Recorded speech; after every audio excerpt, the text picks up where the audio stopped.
Hello everybody. So karon is day off nato diri sa Maldives and daghan sa akong mga friends no nagsigiingon nga you should not travel anymore. You should just show like Maldives, take a video here. So karon maglakaw ta and pakit-on ta mo diri sa palibot no. So nata diri karon sa isa sa mga main nga local island diri sa Maldives. Dili ta mo mapakita sa luxury or expensive side of the Maldives today. But this local island, so diri usually nagapuyo ang daghan nga mga locals and as well as mga expats. So everyday food no na ay nagaagi diri nga mga seaplane. So where is the seaplane?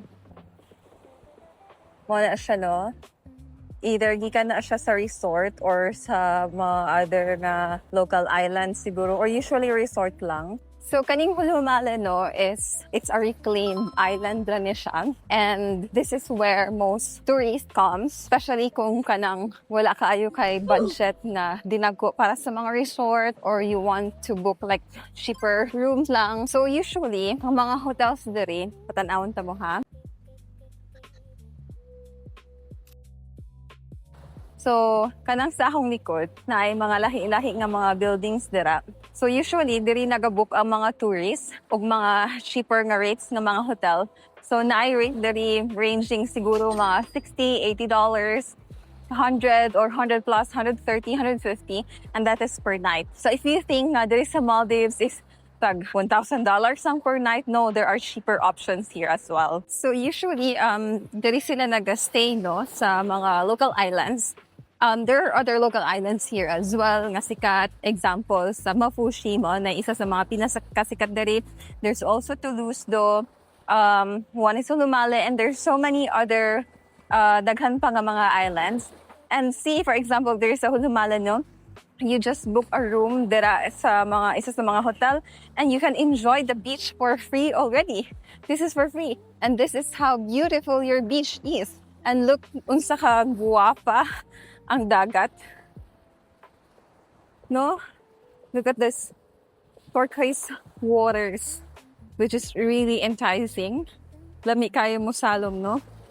Imagine nga, this is where I live, no? So I feel really so blessed na nagpuyo ko diri, which is a really calming, relaxing, kanang makapawala gid siya sa stress.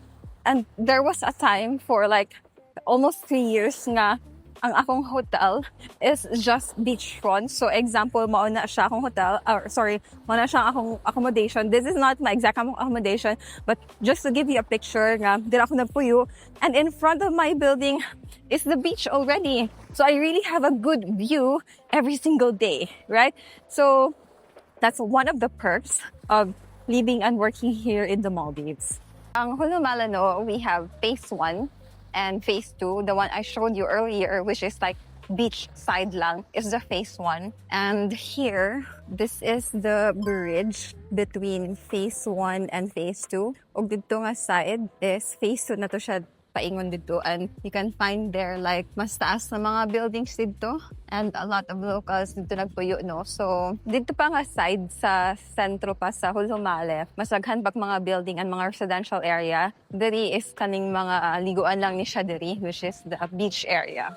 So we are lucky today no nga naglakaw ta lunchtime already. Dili kayo init because it was raining for the past few days. Actually, rainy season na diri karon from, let's say, May to October. So, maupod na siya ang kanang low season diri sa Maldives. Ang high season diri is somewhere like start picking up sa October, then November, December up to April, which is maupod na siya ang dry season. But of course, there are also times na pag December, mulan po siya nga time. Sometimes, like the weather here is really unpredictable. Usahay ka ng karon nag-ulan, then after 5 minutes, init na pagkaayo. So, this is Maldives. So, there is a phase 1, no, medyo mga daan na ang uban ng mga accommodation or mga balay nila diri.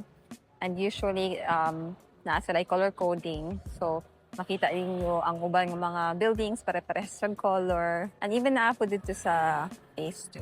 So, karon no, wala kayo mo makita ng mga tao. Kay again, since prayer time na nila karon, so, usually people are not outside, but usually there is a hapon. Inagahapon siguro mga 3 o'clock, 4, 5, 6. Mapuno na ni siya, daghan anig mga expats ug mga locals nga magtipon-tipon sila diri. So this is their gathering area. So ang day off diri sa Maldives no is usually Friday. And that is the day nga mag-prayer po sila. Some people, especially sa mga government, especially sa capital, they have 2 days off, which is Friday and Saturday. Pero kami, we only have Friday off. And the rest of the week, like from Saturday to Thursday, is our working day. Another culture po dahil rin, which is a culture shock for me in the beginning, kay ang mga shop, they will usually open like, say, 8 o'clock or 9 o'clock. Mag-close sila 12 and they will open sometimes 1:30 na. Tapos mag-close na po sila mga 4 to 4:30. Then mag-open na po sila say 4:30. And by 6 o'clock, magsarado na po sila. So between 6 to 8 p.m., closing time na po na. And they will open back 8 to 10. Pag Friday, most shops here will open at 2 o'clock. Sa hapon, close na from morning. And even some of the restaurants close po just sa morning. And mo na siya ang isa sa mga struggle din rin labi nagnakay palito is you really have to know the timings of the restaurants, the shops. So ambot og madungog ninyo karon no, but they have started already their prayer time. And siguro mahuman na mga alauna or alauna media guro sila mahuman. That's why like all the shops here are closed. So kani isa na siya sa mga restaurant diri no, and it is beachfront. So you will really have a good view sa dagat.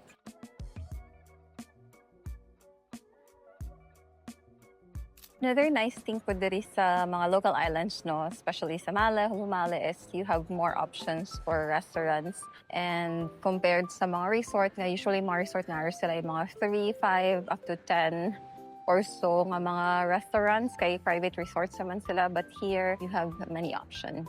Na po yung option no for mga snorkeling ka with a nurse shark, with a shark, or pwede po ka mag-diving dere, and dolphins or fishing. So daghay mga activities na pwede mabuhat nimo dere, especially dito sa Mafuchi. I can make another video of that.